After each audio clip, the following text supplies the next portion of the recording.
Ndani ya kata yetu na ndani ya kijiji chetu hiki cha Nyakafulu ni kero nyingi sana za barabara. Wananchi wangu kero zao wanazoendelea kuzitoa kubwa ni barabara na umeme pamoja na maji. Barabara ambazo ni changamoto ndani ya kijiji cha Shinyanga A zote tutazirekebisha. Lakini hapa walipo na barabara asilimia kubwa sasa hivi zote ambazo mnazokuwa mnaziona zipo kwenye mikataba na isitoshe tayari na maana zina wakandarasi. Kwenye kata yetu tumepewa kilomita 20 na ngapi? 25. Na sasa hivi baadhi ya hizo kilomita 25 zilizofanyiwa kazi ni kilomita 11. Kwa hivyo mimi nafikiri kwamba yote haya ambayo mnaoendelea kuyazungumza tayari nimeshaanza kuyafanyia ufumbuzi. Na majibu yenu nitakuja nao siku ya Jumapili tarehe 1. Siku ya tarehe 1 tutakuwa na maadhimisho hapa ya Chama cha Mapinduzi. Nyekundu lazima nikwambie nyekundu. Kwa sababu gani? Mimi bado ni kijana, nina ndoto yangu nyingine kubwa zaidi hata yangu.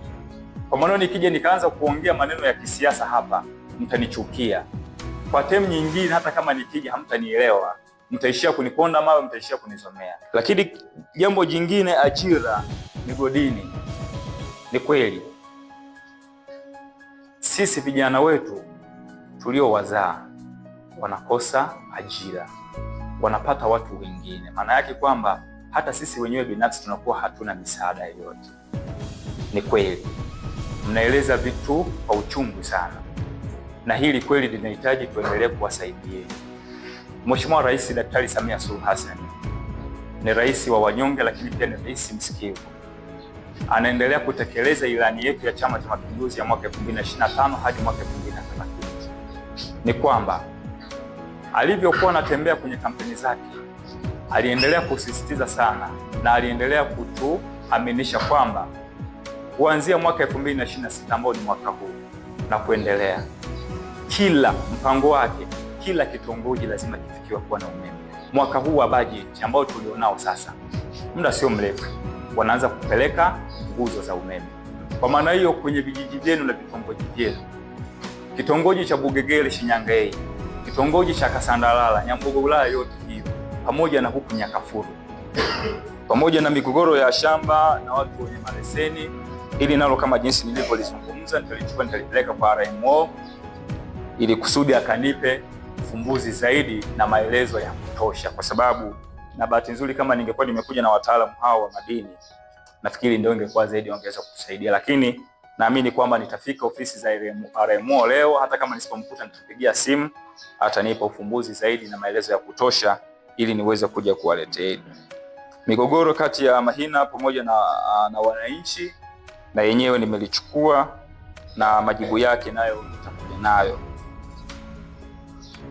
Kufukuzwa kwa wazao kwenye migodi wa Isanja Badugu, nafikiri na yenyewe nimeshalitolea ufafanuzi na siku ya Jumapili nitakuja nalo na majibu yake kamili. Ununuzi wa eneo la shule ya msingi Nyakafulu, mimi nilichokuwa na waomba tushirikiane kwa pamoja, kwa sababu halmashauri yetu inatuangalia sisi. Sisi tukishapata eneo, halmashauri wenyewe wataalamu unaweza kawachukua ukaja kwa wengi, jamani sisi tumeshapata eneo.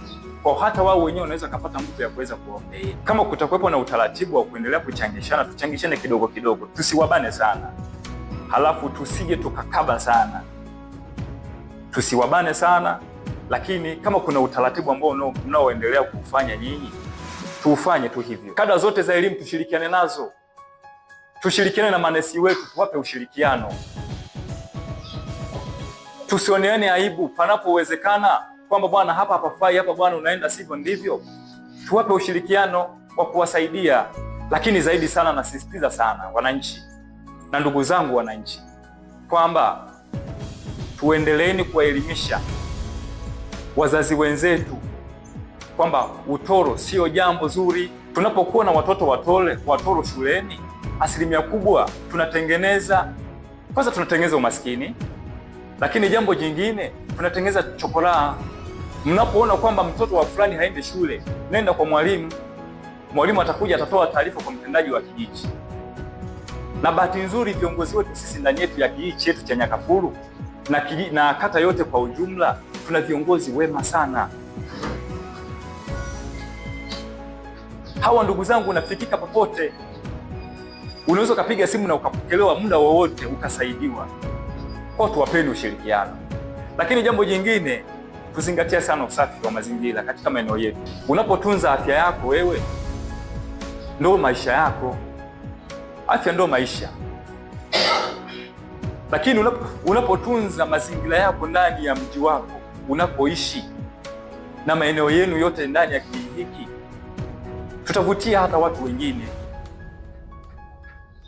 Tunahitaji sana tuwe wasafi. Tunahitaji sana tutunze mazingira. Mtendaji wa kijiji, shughulikia hili swala. Lakini kubwa zaidi, nahitaji ushirikiano wenu. Nahitaji mniombee sana kijana wenu, lakini nahitaji sana mzidi kuendelea kushirikiana pamoja na mimi. Binafsi sitaweza. Msiponipa ushirikiano sitaweza. Ila nahitaji ushirikiano wenu. Na baada ya kuyasema haya, ndugu zangu, Mungu ibariki Nyakafulu. Mungu ibariki Tanzania. Mungu abariki viongozi wote wa chama na serikali. Asanteni sana kwa kunisikiliza.